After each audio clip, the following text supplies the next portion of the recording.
नमस्कार दोस्तों, मैं चंद्रमणि साहू पीएससी पाठशाला यूट्यूब चैनल में आप सभी का फिर से स्वागत करता हूं। दोस्तों, आज का ये जो क्लास है इसमें आज हम देखेंगे केमिस्ट्री या रसायन विज्ञान का अगला टॉपिक अम्ल एवं क्षार। सबसे पहला टॉपिक हमारा रहेगा आज का अम्ल क्या है एवं क्षार किसे कहते हैं, एसिड एंड बेस। दूसरा टॉपिक रहेगा हमारा संयुग्मी अम्ल एवं संयुग्मी क्षार। तीसरा प्रबल अम्ल एवं दुर्बल अम्ल। तो आज हम अम्ल और क्षार किसे कहते हैं, अम्ल और क्षार पे जो 3 सिद्धांत है, आर्हीनियस का सिद्धांत, ब्रोंस्टेड-लॉरी का सिद्धांत और लुईस का अम्ल क्षार सिद्धांत, ये पढ़ेंगे। उसके बाद संयुग्मी अम्ल क्या होता है, संयुग्मी क्षार किसे कहते हैं, प्रबल अम्ल, दुर्बल अम्ल के क्या क्या कौन कौन से उदाहरण हैं और किसे कहा जाता है, इसके बारे में आज हम पढ़ेंगे। तो चलिए दोस्तों स्टार्ट करते हैं आज का क्लास जो है। सबसे पहला हमारा टॉपिक रहेगा आज का अम्ल एवं क्षार, एसिड और बेस। तो सबसे पहले हम देखते हैं अम्ल किसे कहते हैं, अम्ल या एसिड। वैसे तो सभी लोगों को पता है, एसिड को हम चख के भी बता सकते हैं। तो जो पुरानी अवधारणाएं हैं उनके आधार पर हम किसको अम्ल के ग्रुप में रखेंगे, कौन से पदार्थ है जिसको अम्ल कहा जाएगा। तो जो पुरानी अवधारणाओं के अनुसार वे पदार्थ जिनका स्वाद कैसा होता है, खट्टा होता है, जिन पदार्थों का स्वाद खट्टा होता है उसको हम क्या कहेंगे, अम्ल। दूसरा, जो नीले लिटमस पत्र को लाल कर दे उसे हम क्या कहेंगे, अम्ल कहेंगे। नीले से अगर लाल में परिवर्तित होता है लिटमस पेपर तो उसको क्या कहा जाएगा, अम्ल कहा जाएगा। तीसरा पॉइंट था, जो धातुओं के साथ अभिक्रिया करके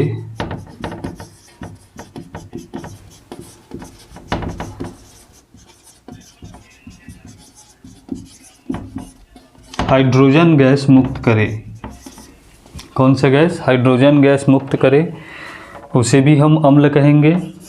चौथा, जो कार्बोनेटों के साथ अभिक्रिया करके, कार्बोनेट्स जैसे कि हाइड्रोजन कार्बोनेट हो गया, सोडियम कार्बोनेट हो गया, इनके साथ अभिक्रिया करके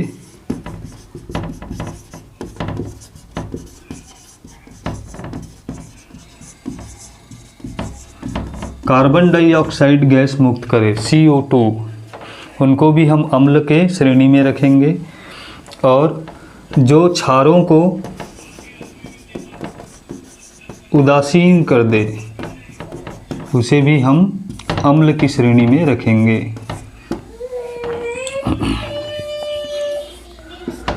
तो ये पुरानी अवधारणाओं के अनुसार जो जो प्रयोग के आधार पर हमें अम्लों के साथ देखने को मिला, उसके आधार पर उन पदार्थों को अम्ल की जो कैटेगरी है, अम्ल का जो प्रकार है उसमें रखा गया। जो पदार्थ स्वाद में खट्टा हो उसको हम अम्ल कहेंगे। जो नीले लिटमस पत्र को लाल कर दे उसको हम क्या कहेंगे, अम्ल कहेंगे। यहाँ से एग्ज़ाम में क्वेश्चन पूछा जाता है, लिटमस पत्र को जो नीले से लाल रंग में परिवर्तित कर दे वो अम्ल है या क्षार है, ये क्वेश्चन पूछा जाता है। तो ये हमको याद रखना है। अम्ल जो है जब भी धातुओं के साथ अभिक्रिया करते हैं तो क्या देते हैं, H2 गैस, हाइड्रोजन गैस मुक्त करते हैं। इसी तरीके से जो कार्बोनेट हैं उनके साथ अभिक्रिया करके ये कार्बन डाइऑक्साइड गैस मुक्त करते हैं। और जिनकी अभिक्रिया यदि हम क्षारों के साथ कराएं या क्षार के साथ मिला दे जिनको, वो उदासीन कर दे क्षारों को, तब भी हम उसे क्या कहेंगे, अम्ल की श्रेणी में रखेंगे। तो ये तो हो गया पुरानी अवधारणा। इसी तरीके से क्षारों के लिए भी जो पुरानी अवधारणाएं थी, क्षार किसे कहेंगे, जो पुरानी अवधारणाएं हैं उसके अनुसार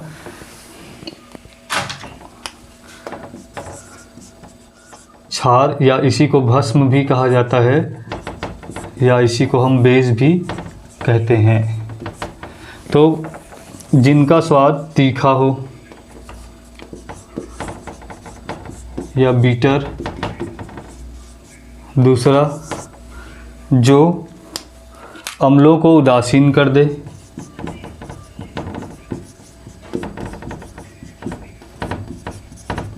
और तीसरा जो लाल लिटमस पत्र को नीला कर दे। तो जस्ट अपोजिट होता है इसमें, ये लाल से नीले रंग में परिवर्तित कर देता है लिटमस पत्र को, अगर वो क्षार है तो क्षार को हम इन 3 तरीक़ों से पहचान सकते हैं। लेकिन ये जो तरीक़े हैं, ये सभी जो पदार्थ हैं, बहुत से ऐसे पदार्थ हैं जो अम्ल और क्षार की तरह व्यवहार करते हैं, उनको हम वर्गीकृत नहीं कर सकते इन अवधारणाओं के आधार पर। तो आगे चलकर सन 1884 में आर्हीनियस जो रसायनज्ञ थे, उन्होंने एक सिद्धांत दिया, अम्ल क्षार सिद्धांत। उसने बताया कि हम किसे अम्ल कहेंगे और किसे क्षार कहेंगे, या अम्ल कौन से पदार्थ होते हैं और क्षार कौन से पदार्थ को कहा जाएगा। तो सन 1884 में ये सन हमको याद रखना है। और किसने बताया था? आर्हीनियस ने बताया था। आर्हीनियस ने बताया था ये अम्ल क्षार का जो सिद्धांत है, तो इसको याद रखना है। अब क्या है इनका सिद्धांत, इसने क्या बताया था आर्हीनियस ने? तो आर्हीनियस ने बताया अम्ल वे पदार्थ होते हैं जो जल में घुलकर H+ आयन देते हैं। H+ आयन मतलब हाइड्रोजन आयन, जो जल में घुलकर हाइड्रोजन आयन देते हैं, उसे हम क्या कहेंगे? अम्ल। और जो पदार्थ जल में घुलकर OH- आयन उत्पन्न करे, उसे हम क्या कहेंगे? हाइड्रोक्सिल आयन उत्पन्न करे, उसे हम क्या कहेंगे? क्षार या बेस कहेंगे। ये है एसिड और ये है बेस। तो एसिड क्या है? जो जल में घुलकर H+ आयन या हाइड्रोजन आयन उत्पन्न करे। और क्षार कौन से पदार्थ हैं? जो जल में घुलकर OH- आयन या हाइड्रोक्सिल आयन उत्पन्न करे, उन पदार्थों को हम क्षार कहेंगे। अब इसके उदाहरण कौन कौन से हैं? जैसे अम्ल को अगर हम देखें तो अम्ल के लिए हमारे पास एग्जाम्पल है HCl, जिसको हम नाम से ही अम्ल बोलते हैं। हाइड्रोक्लोरिक अम्ल नाम में ही जुड़ गया है, हाइड्रोक्लोरिक अम्ल। ठीक है, तो ये HCl जब जल में घुलता है तो ये H+ आयन क्या करता है? उत्पन्न करता है। तो इसीलिए हम इसको क्या कहते हैं? अम्ल। आर्हीनियस सिद्धांत के अनुसार क्या है? ये अम्ल है। दूसरा एग्जाम्पल अगर हम देखें तो HNO3, इसको भी हम क्या कहते हैं? नाइट्रिक अम्ल। ठीक है, तो इसमें भी नाम में जुड़ा हुआ है H+ और NO3-, तो ये भी H+ आयन उत्पन्न कर रहा है, तो इसलिए भी हम इसको क्या कहेंगे? अम्ल कहेंगे। अब क्षार के उदाहरण क्या है? तो आर्हीनियस सिद्धांत के अनुसार सोडियम हाइड्रोक्साइड NaOH, ये Na+ और OH- आयन हाइड्रोक्सिल आयन उत्पन्न करता है जल में घुलकर, तो हम इसको क्या कहेंगे? क्षार।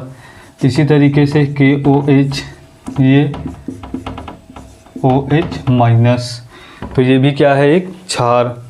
इसी तरीके से MgOH ट्वाइस मैग्नीशियम हाइड्रोक्साइड और OH 2OH-, इस तरीके से क्या बनता है? इसमें भी हाइड्रोक्सिल आयन उत्पन्न हो रहा है, तो इसको भी हम क्या कहेंगे? क्षार।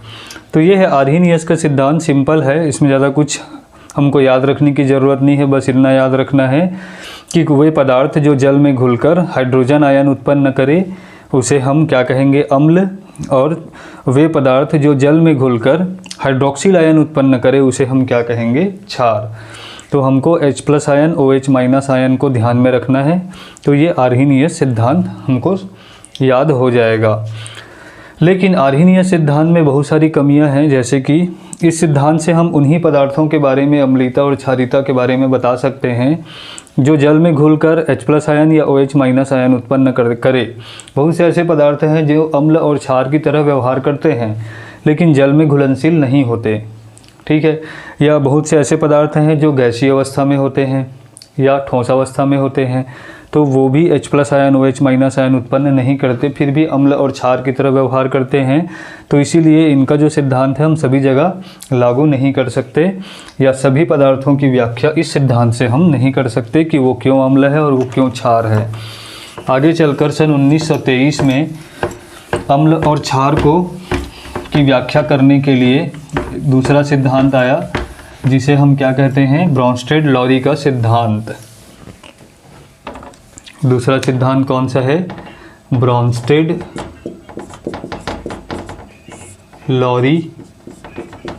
का सिद्धांत। ब्रॉन्स्टेड-लॉरी का सिद्धांत जो है सन 1923 में आया। तो ब्रॉन्स्टेड-लॉरी ने क्या किया, इसको थोड़ा सा चेंज कर दिया, ये जो थ्योरी है उसको, और इसने ये बताया कि अम्ल वे पदार्थ हैं जो प्रोटॉन देते हैं, मतलब प्रोटॉन देने का काम करते हैं, और क्षार वे पदार्थ होते हैं जो प्रोटॉन को ग्रहण करते हैं। मतलब अम्ल प्रोटॉन डोनर है, अम्ल जो है प्रोटॉन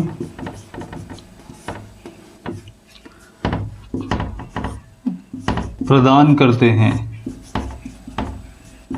या त्याग करते हैं, और क्षार जो होते हैं प्रोटॉन को ग्रहण करते हैं। अब ये प्रोटॉन क्या चीज़ है? तो वैसे तो प्रोटॉन मतलब पॉजिटिव चार्ज, धन आवेश, तो उसको H+ आयन के रूप में ही दर्शाया जाता है प्रोटॉन को। तो अगर कोई भी पदार्थ जो H+ आयन मुक्त करे वो अम्ल में की श्रेणी में रखा जाएगा उनको, और जो पदार्थ H+ आयन को क्या करे, ग्रहण करे, उनको क्षार की श्रेणी में रखा जाएगा। ये अम्ल है जो क्या करते हैं, H+ आयन प्रदान करते हैं या H+ आयन या प्रोटॉन त्याग देते हैं, और क्षार वे पदार्थ होते हैं जो इन H+ आयन को या प्रोटॉन को क्या कर लेते हैं, ग्रहण कर लेते हैं। यहाँ पर OH या हाइड्रोक्सिल आयन नहीं होता, यहाँ पे हमको सिर्फ प्रोटॉन के आधार पर बताना है कि कोई भी पदार्थ अम्ल है या क्षार।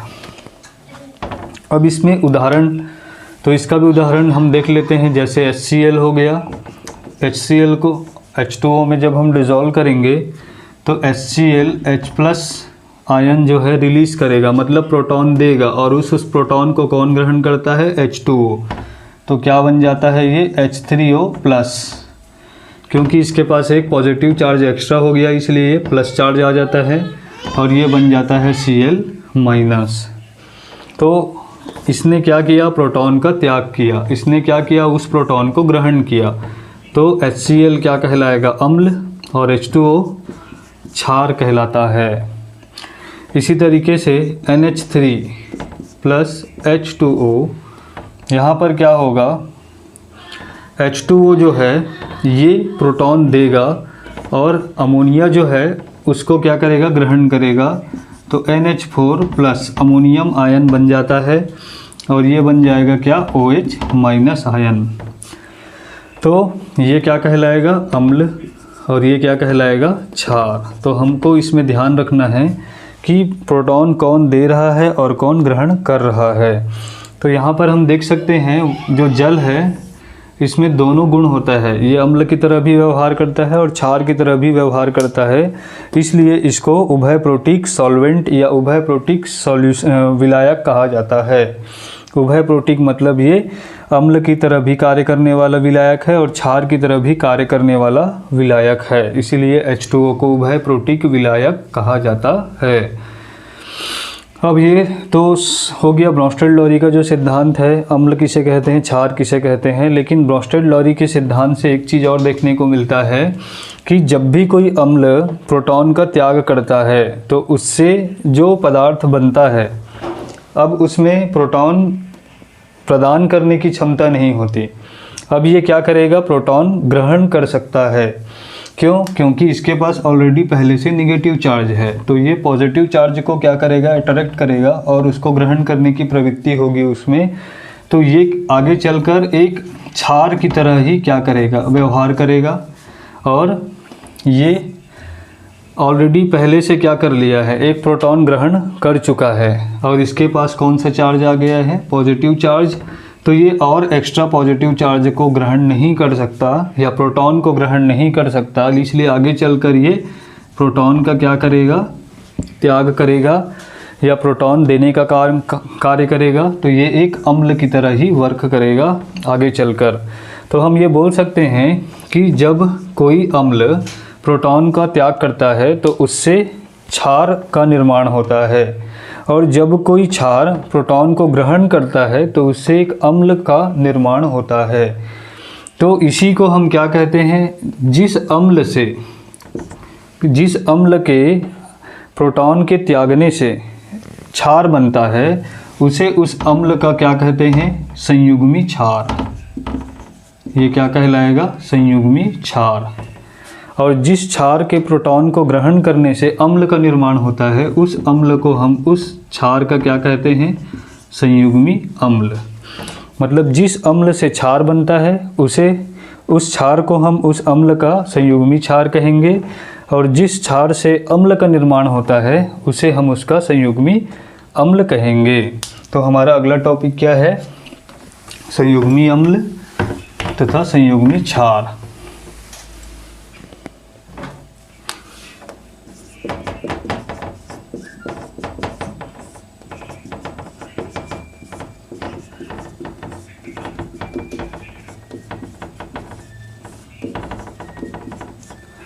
तो संयुग्मी अम्ल या संयुग्मी क्षार conjugate acid and conjugate base किसे कहा जाएगा। तो संयुग्मी अम्ल का मतलब और संयुग्मी क्षार, इन दोनों को हम कैसे बताएंगे कि जिस अम्ल के प्रोटॉन त्यागने से क्षार का निर्माण होता है उस क्षार को हम उस अम्ल का संयुग्मी अम्ल कहेंगे, और जिस क्षार के प्रोटॉन को ग्रहण करने से अम्ल का निर्माण होता है उस अम्ल को हम संयुग्मी अम्ल कहेंगे। उस क्षार का क्या कहा जाएगा, संयुग्मी अम्ल कहा जाएगा। जैसे कि HCl और H2O। HCl जब प्रोटॉन का त्याग करता है तब क्या बनता है, इससे Cl-, H+ आयन इसमें से निकल गया, क्योंकि इस H+ आयन को प्रोटॉन को ये किसको दे दिया, H2O को। तो H2O ने क्या किया, उसको ग्रहण किया और H3O बन गया। तो H3O बनने पर इसके पास एक धनावेश उत्पन्न हो जाता है। अब HCl में से प्रोटॉन के त्यागने से क्या बनता है, Cl- बनता है। ये एक अम्ल है। तो अम्ल के द्वारा H+ आयन या प्रोटॉन के त्याग करने से जिस क्षार का निर्माण होता है उस क्षार को हम उसका संयुग्मी क्षार कहते हैं। मतलब HCl अम्ल का संयुग्मी क्षार कौन हुआ, Cl-। तो ये अम्ल एक है और ये क्षार एक है। ये क्षार है क्यों, क्योंकि इसने H+ आयन को क्या किया, ग्रहण किया, तो ये क्षार कहलाएगा। इसके द्वारा H+ आयन को ग्रहण करने से एक अम्ल का निर्माण हुआ H3O+। तो इस अम्ल को हम क्या कहेंगे, इस क्षार का संयुग्मी अम्ल कहा जाएगा। संयुग्मी मतलब इसी के से मिलकर बना है, ये है ना, जिससे मिलकर बनता है वो उसका संयुग्मी कहलाता है। और जाहिर सी बात है अम्ल से अम्ल नहीं बन सकता, अम्ल से क्षार ही बनेगा, क्योंकि अम्ल से क्षार अम्ल इसलिए नहीं बन सकता क्योंकि ऑलरेडी ये पहले से ही एक प्रोटॉन का त्याग कर चुका है, तो और ज़्यादा प्रोटॉन ये त्याग नहीं कर सकता, बल्कि ये प्रोटॉन ग्रहण करेगा आगे चलकर। तो इससे हमेशा क्या बनेगा, क्षार, क्योंकि प्रोटॉन ग्रहण करने की जो टेंडेंसी होती है वो क्षारों में होती है, तो हम इसको क्या कहेंगे, क्षार। लेकिन कोई भी जो क्षार है उससे क्षार नहीं बन सकता, उससे क्या बनेगा, हमेशा अम्ल बनेगा। तो इसीलिए हम इसको क्या कहते हैं, संयुग्मी कहते हैं, क्योंकि ये इससे बना है और ये जो है इससे बना है। ये अम्ल एक से बनता है, क्षार दो, और क्षार 1 से बनता है अम्ल 2। तो इस तरीके से हम बता सकते हैं कि संयुग्मी अम्ल और संयुग्मी क्षार क्या होता है। और दूसरा एग्जाम्पल भी हम देख सकते हैं, जैसे कि अमोनिया NH3 और H2O। इनमें क्या होता है, अमोनिया जो है ये प्रोटॉन ग्रहण करेगा। किसके द्वारा त्यागा जाएगा प्रोटॉन? H2O के द्वारा। तो H2O क्या कहलाएगा? अम्ल। ये अम्ल 1 हुआ और इसने क्या किया? प्रोटॉन को ग्रहण किया, तो ये क्षार 1 हुआ। इसके द्वारा प्रोटॉन का त्याग करने से क्या बनता है? OH माइनस आयन, क्योंकि एक हाइड्रोजन तो निकल के इसके पास आ गया, तो ये OH में कन्वर्ट हो जाएगा और इसको हम अब क्या कहेंगे? क्षार। क्यों क्षार कहेंगे? क्योंकि आगे चलकर ये और H+ आयन नहीं दे सकता या प्रोटॉन नहीं दे सकता, क्योंकि इसके पास पहले से ही ऋण आवेश आ चुका है। और ज़्यादा ऋण आवेश होने से क्या होगा? ये प्रोटॉन को ग्रहण करेगा, न कि प्रोटॉन का त्याग करेगा, क्योंकि पॉजिटिव और निगेटिव में अट्रैक्शन फोर्स होता है। इसी तरीके से अमोनिया जो है वो अमोनियम आयन में परिवर्तित हो जाएगा। इसके पास पॉजिटिव चार्ज आ चुका है, तो जाहिर सी बात है कि ये और प्रोटॉन ग्रहण नहीं कर सकता। ये हमेशा प्रोटॉन का आगे चलकर क्या करेगा? त्याग करेगा। तो इसीलिए हम इसको अम्ल कहते हैं। लेकिन इस अम्ल का निर्माण हुआ है इस क्षार से, तो हम इसको क्या कहेंगे? अम्ल 2। और इस अम्ल से इस क्षार का निर्माण हुआ है, इसलिए हम इसको कहेंगे क्षार 2। और ये संयुग्मी अम्ल कहलाएगा किसका? क्षार 1 का। और ये संयुग्मी क्षार कहलाएगा अम्ल 1 का। तो अम्ल से संयुग्मी क्षार बनता है और क्षार से संयुग्मी अम्ल का निर्माण होता है। तो ये संयुग्मी अम्ल हो गया, संयुग्मी क्षार भी हो गया। कुछ ऐसे भी पदार्थ होते हैं जो एक से ज़्यादा प्रोटॉन का त्याग कर सकते हैं। ऐसे पदार्थों को, जैसे जो 1-2 प्रोटॉन का त्याग करे, उसको हम द्विप्रोटिक कहते हैं। द्विप्रोटिक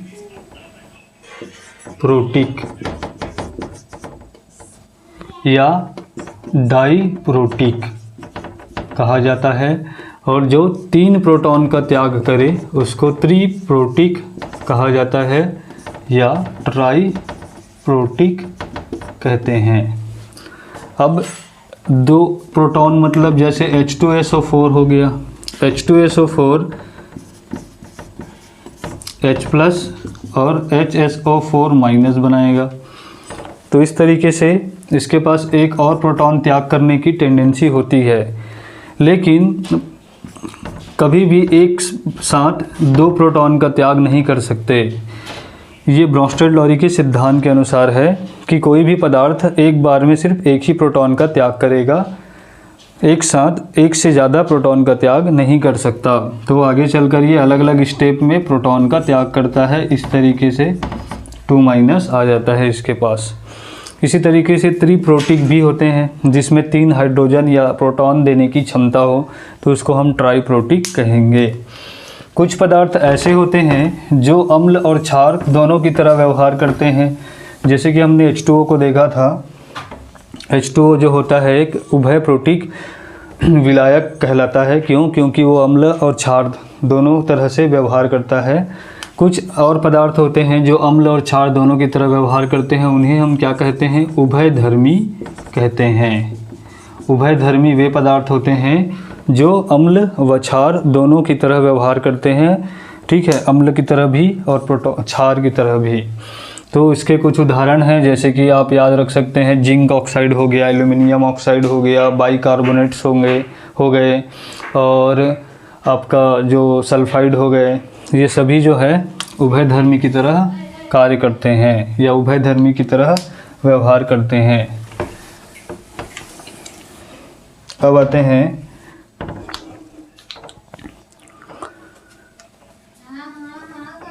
प्रबल अम्ल किसे कहेंगे? Strong acid. प्रबल अम्ल किसे कहा जाएगा? तो जिन अम्लों के तनु विलयन में आयनन तीव्र गति से होता है तथा जो पूर्ण रूप से आयनित होकर अत्यधिक मात्रा में अत्यधिक मात्रा में H+ आयन उत्पन्न करते हैं या H+ आयन देते हैं। ठीक है। प्रबल अम्ल में क्या होगा, जिन अम्लों के तनु विलयन, मतलब अम्ल को जब हम पानी में घोलेंगे तो घोलने पर उसमें से ज़्यादा बहुत ही तेज़ी से क्या होगा, तीव्रता से उनका आयनन होगा। आयनन होने का मतलब वो आयनों में विभाजित होंगे। जैसे उदाहरण के लिए HCl को ले लेते हैं, H+ और Cl- में क्या हो जाएगा, ये इस तरीके से आयनित हो जाएंगे जल में घोलने पर।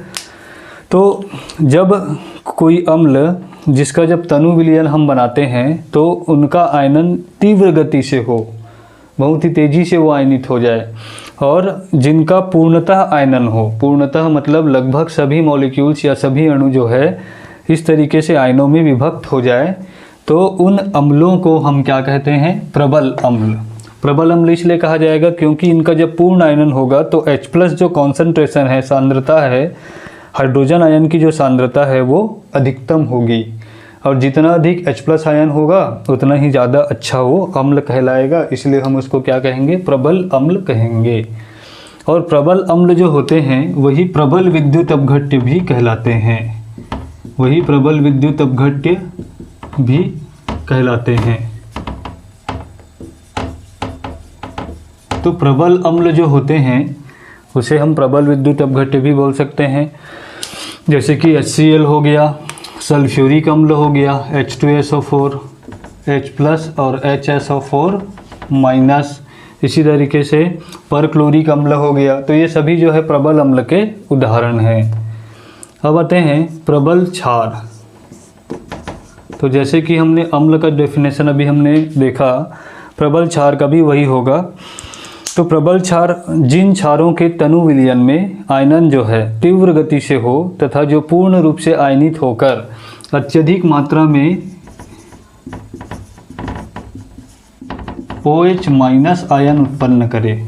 यहाँ पर क्या होगा, OH- आयन उत्पन्न करे, तब उसको हम क्या कहेंगे, प्रबल क्षार। तो प्रबल क्षार में हमको OH- आयन की सांद्रता को देखना है और प्रबल अम्ल में हमको H+ आयन की सांद्रता को देखना है। तो प्रबल अम्ल कौन होंगे, जो प्रबल क्षार वे कहलाएंगे जो अत्यधिक मात्रा में OH- आयन या हाइड्रोक्सिल आयन उत्पन्न करे तथा जिनका आयनन बहुत ही तीव्र गति से हो, उसे हम प्रबल क्षार कहेंगे। और प्रबल क्षार भी प्रबल विद्युत अपघट्य बनाते हैं या कहलाते हैं, ये भी प्रबल विद्युत अपघट्य होते हैं। अब इसका उदाहरण, तो sodium hydroxide, KOH, potassium hydroxide, ये जो है प्रबल क्षार के उदाहरण हैं। अब आते हैं दुर्बल अम्ल। तो ये नाम से अब स्पष्ट है, दुर्बल अम्ल मतलब जिन अम्लों का आयनन धीमी गति से हो, जिन अम्लों का उनके तनु विलयन में आयनन जो है क्या हो, बहुत ही धीमी गति से हो, तथा जो आंशिक रूप से आयनित हो। आंशिक रूप से मतलब वो पूर्णतः आयनन जिनका नहीं होता, कुछ ही अणु जो है आयनों में विभाजित हो पाते हैं, जिसके कारण क्या होता है, H+ आयन बहुत ही कम मात्रा में उत्पन्न होता है। यहाँ पर कम H+ आयन उत्पन्न होगा, तो उसे हम क्या कहेंगे, दुर्बल अम्ल या वीक एसिड कहा जाएगा। और इसका उदाहरण है जैसे कि फॉस्फोरिक अम्ल हो गया, सल्फ्यूरस अम्ल हो गया, ठीक है, एसिटिक अम्ल हो गया, CH3COOH, H2SO3 हो गया, ये जो है फास्फोरिक अम्ल हो गया, H2PO3 हो गया, ये जो है सब दुर्बल अम्लों के उदाहरण हैं। हाइड्रोजन साइनाइड हो गया, HCN, ये भी एक दुर्बल अम्ल का उदाहरण है। तो दुर्बल अम्ल जो होते हैं वो दुर्बल विद्युत अपघट्य बनाते हैं या दुर्बल विद्युत अपघट्य कहलाते हैं। जैसे कि CH3COONA, सोडियम एसीटेट, एक दुर्बल विद्युत अपघट्य का उदाहरण है। अब आते हैं दुर्बल क्षार।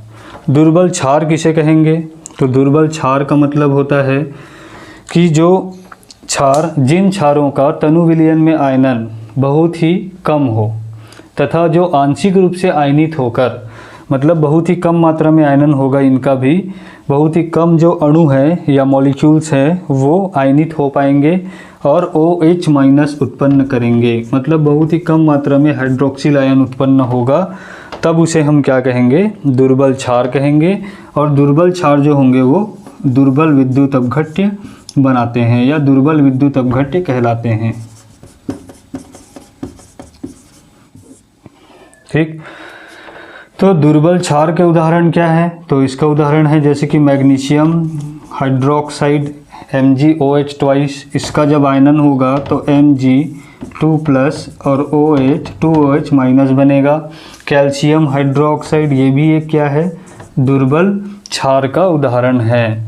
तो ये हो गया प्रबल अम्ल, प्रबल क्षार, दुर्बल अम्ल, दुर्बल क्षार। सबका डेफिनेशन जो है थोड़ा सा ही अंतर आएगा। प्रबल अम्ल में H+ आयन की सांद्रता अधिक होनी चाहिए, तब हम उसको प्रबल अम्ल कहेंगे। प्रबल क्षार में हाइड्रोक्सिल आयन की सांद्रता अधिक होनी चाहिए, तब हम उसे प्रबल क्षार कहेंगे। दुर्बल अम्ल में जो है H+ आयन की सांद्रता बहुत ही कम होती है, तो इसीलिए हम इसको दुर्बल अम्ल कहते हैं, क्योंकि H+ आयन सांद्रण या H+ आयन का जो सांद्रता है कम होने के कारण ये एक दुर्बल अम्ल की तरह व्यवहार करता है।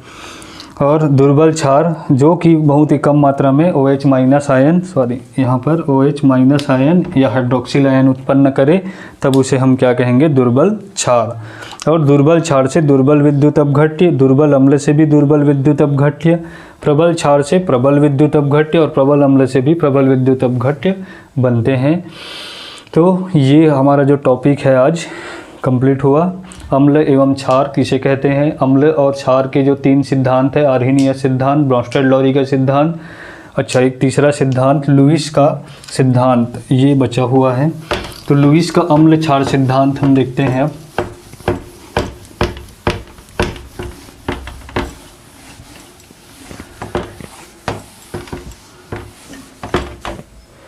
लुईस का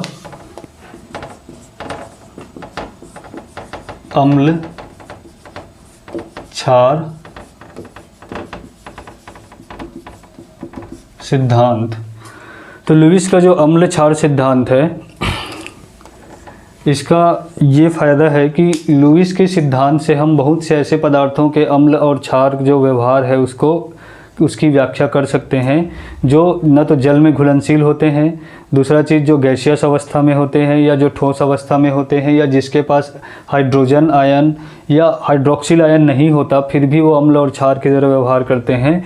उन सभी पदार्थों को हम लुईस के अम्ल क्षार सिद्धांत से उनकी व्याख्या कर सकते हैं कि वो क्यों अम्ल है और वो क्यों क्षार है।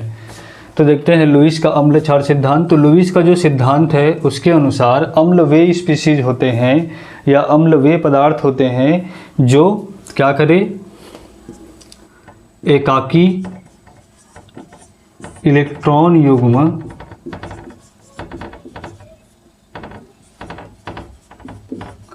या हम बोल सकते हैं इलेक्ट्रॉन लोन पेयर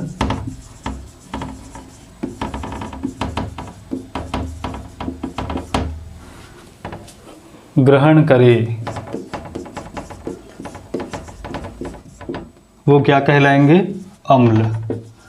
तो अम्ल वे स्पीशीज या वे पदार्थ होते हैं जो एकाकी इलेक्ट्रॉन युग्म या इलेक्ट्रॉन लोन पेयर क्या करते हैं, ग्रहण करते हैं या ग्रहण करने की प्रवृत्ति होती है, उनकी टेंडेंसी होती है। और क्षार वे पदार्थ होते हैं जो एकाकी इलेक्ट्रॉन युग्म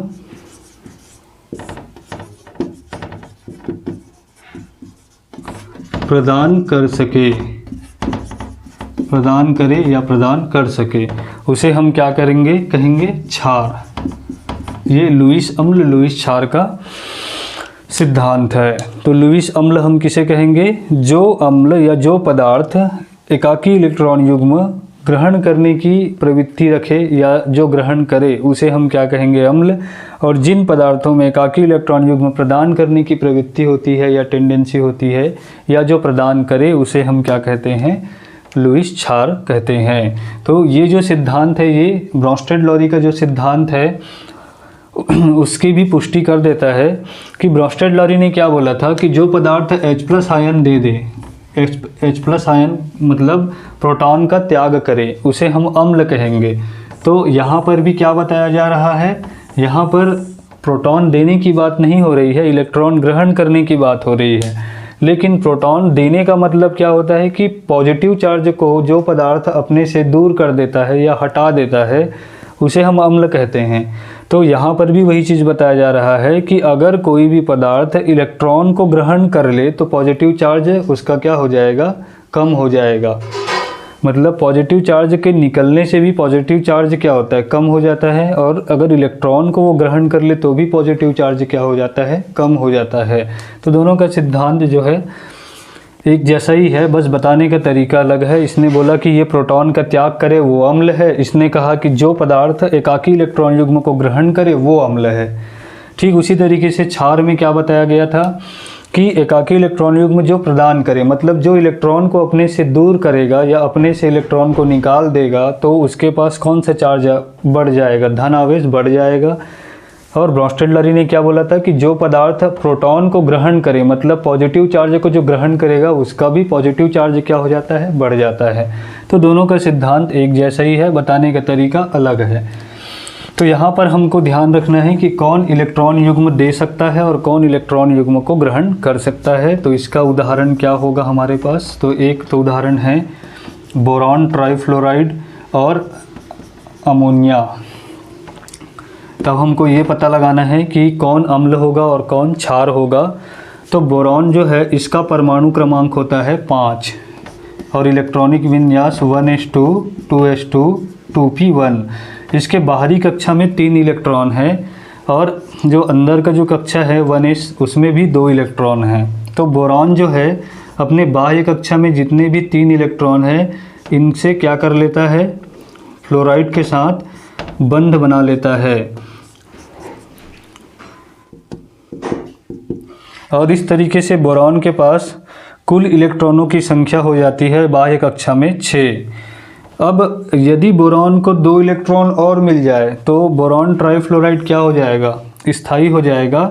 क्यों स्थायी हो जाएगा, क्योंकि इसका जो अष्टक है वो पूर्ण हो जाएगा। हम पढ़ चुके हैं कि कोई भी जो पदार्थ है वो या कोई भी तत्व जो है अपना अंतिम जो कक्षा होता है बाह्य कक्षा उसको पूर्ण करने की कोशिश करता है। अगर पूर्ण करना संभव हो तो पूर्ण करने की कोशिश करेगा, यदि पूर्ण करना संभव नहीं है तो उसको हाफ फिल करने की कोशिश करेगा, अर्धपूरित आधा भरने की कोशिश करता है।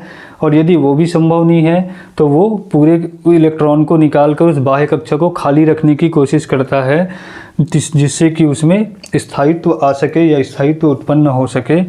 तो अपने आप को स्थायी करने के लिए अगर बोरॉन को 2 इलेक्ट्रॉन और मिल जाए तो इसका अष्टक जो है क्या हो जाएगा, पूर्ण हो जाएगा। 2 इलेक्ट्रॉन को ही हम क्या कहते हैं, एकाकी इलेक्ट्रॉन युग्म।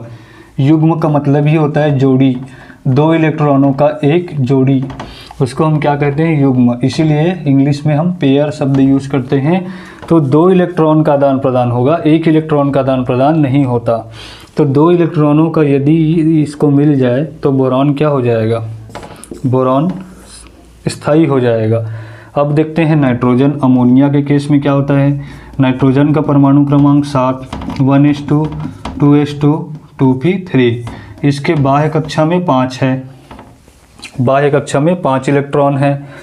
जो सबसे आउटर मोस्ट सेल है p कक्षक, इसमें 3 इलेक्ट्रॉन है। तो नाइट्रोजन क्या करता है, इन 3 इलेक्ट्रॉनों के साथ की सहायता से हाइड्रोजन के साथ बंध बना लेता है और इस तरीके से नाइट्रोजन के पास 6 इलेक्ट्रॉन ये हुए और 2 पहले से है। तो कितना हो जाएगा, 6 और 2 8। इसका अष्टक कंप्लीट है और ये स्थायी अवस्था में है। लेकिन इसके पास एक एक्स्ट्रा लोन पेयर और है जो कि अंदर के कक्षा में है। ठीक है, तो यहाँ पर हम देख सकते हैं कि बोरॉन ट्राइफ्लोराइड तो किसी भी हालत में 2 इलेक्ट्रॉन दे ही नहीं सकता, इलेक्ट्रॉन लोन पेयर दे ही नहीं सकता। लेकिन अमोनिया जो है 1 इलेक्ट्रॉन लोन पेयर डोनेट कर सकता है। तो क्या होगा, बोरॉन ट्राइफ्लोराइड और अगर अमोनिया में हम कंपेयर करें तो अमोनिया क्या कर सकता है, 1 इलेक्ट्रॉन लोन पेयर जो है दे सकता है। किसको, बोरॉन को। तो बोरॉन के पास जब लोन पेयर आ रहा है, मतलब बोरॉन उसको ग्रहण कर रहा है, तो ये क्या हुआ, बोरॉन ट्राइफ्लोराइड अम्ल। और अमोनिया जो है ये क्या होगा, क्षार की तरह कार्य करता है। अब इसमें इलेक्ट्रॉन रखने की टेंडेंसी इसलिए भी ज़्यादा है क्योंकि फ्लोरीन ग्रुप है। फ्लोरीन जो होते हैं वो इलेक्ट्रॉन को अपनी तरफ आकर्षित करते हैं, जिससे क्या होता है कि इनके बीच जो बंध बना हुआ है ये सारे इलेक्ट्रॉन फ्लोरीन की तरफ क्या होते हैं, फ्लोरीन की तरफ आकर्षित हो जाते हैं और बोरॉन के पास इलेक्ट्रॉन की कमी हो जाती है। इलेक्ट्रॉन डेंसिटी जो होता है वो बोरॉन के पास कम हो जाता है, जिसके कारण इसमें इलेक्ट्रॉन को अपने पास खींचने की टेंडेंसी बढ़ जाती है। और यही कारण है कि अमोनिया के से ज़्यादा मतलब नाइट्रोजन से ज़्यादा बोरॉन जो है इलेक्ट्रॉन को अपनी तरफ आकर्षित करता है, और इसलिए ये एक अम्ल की तरह व्यवहार करता है और अमोनिया जो है एक क्षार की तरह व्यवहार करता है। तो हमको लुईस अम्ल और लुईस क्षार को समझने के लिए ये देखना पड़ेगा कि कौन से तत्व जो है इलेक्ट्रॉन को अपनी तरफ आकर्षित कर सकता है, या कौन से तत्व या कौन सी पदार्थ जो है इलेक्ट्रॉन लोन पेयर को रखना चाहता है और कौन अपने से दूर हटाना चाहता है। तो इसके बहुत सारे एग्जाम्पल हैं लुईस अम्ल और लुईस क्षार के। लुईस अम्ल और लुईस क्षार को पहचानना आसान है।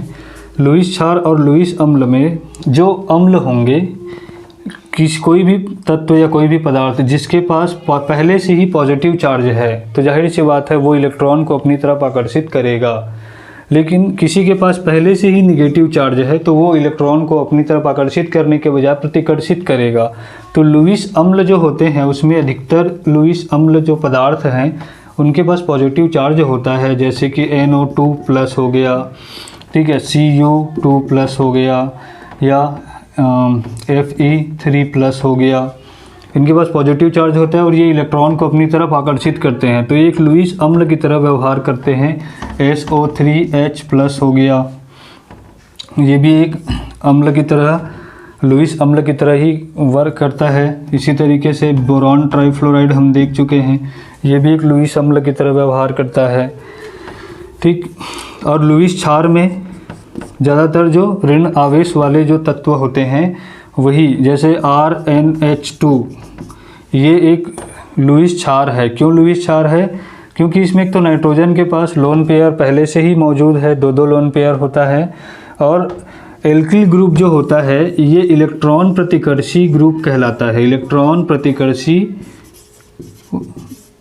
ग्रुप या वर्ग कहते हैं।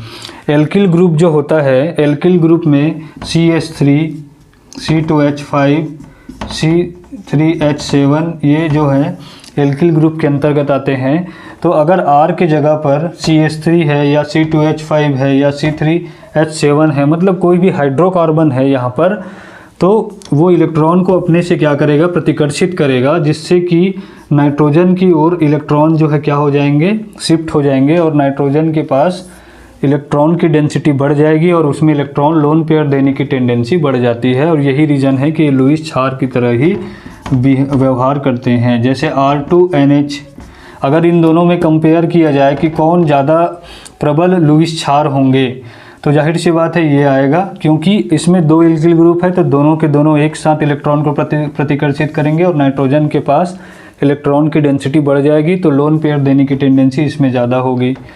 इसी तरीके से अगर R3N में आ जाएंगे तो सबसे ज़्यादा ये होगा लुईस क्षार, क्योंकि इसमें 3 एल्किल ग्रुप आ गए।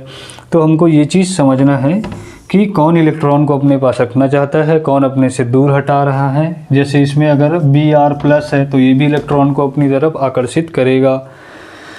तो ये लुईस अम्ल और लुईस क्षार है। कुछ एग्जाम्पल्स आप याद रख सकते हैं लुईस अम्ल और लुईस क्षार के,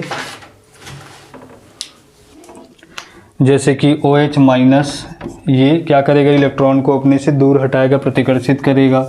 OR-, इसमें भी एल्किल ग्रुप है, प्लस माइनस चार्ज है, तो ये भी इलेक्ट्रॉन लोन पेयर देने की टेंडेंसी होगी, ना कि रखने की। इसी तरीके से NH2-, अगर ये है माइनस चार्ज के साथ तो ये भी लोन पेयर देगा। Cl-, अगर क्लोरीन के पास पहले से माइनस चार्ज है तो ये भी इलेक्ट्रॉन को अपने से प्रतिकर्षित करेगा।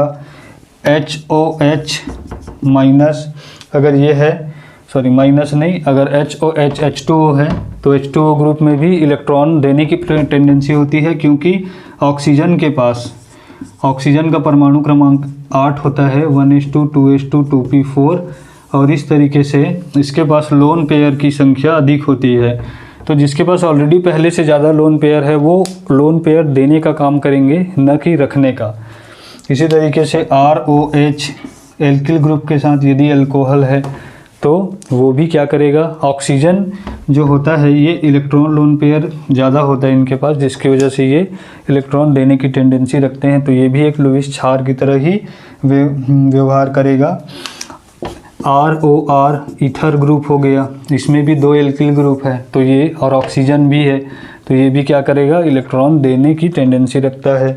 तो ये सभी जो है एक लुईस क्षार की तरह व्यवहार करते हैं। तो ऐसे एग्जाम्पल्स याद रख सकते हो और समझ भी सकते हैं कि क्यों वो लुईस क्षार की तरह वर्क कर रहा है और क्यों ये लुईस अम्ल की तरह।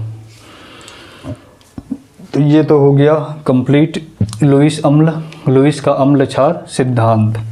तो आज का हमारा ये क्लास जो है यहीं समाप्त करते हैं। अगर कोई भी डाउट्स है, कोई भी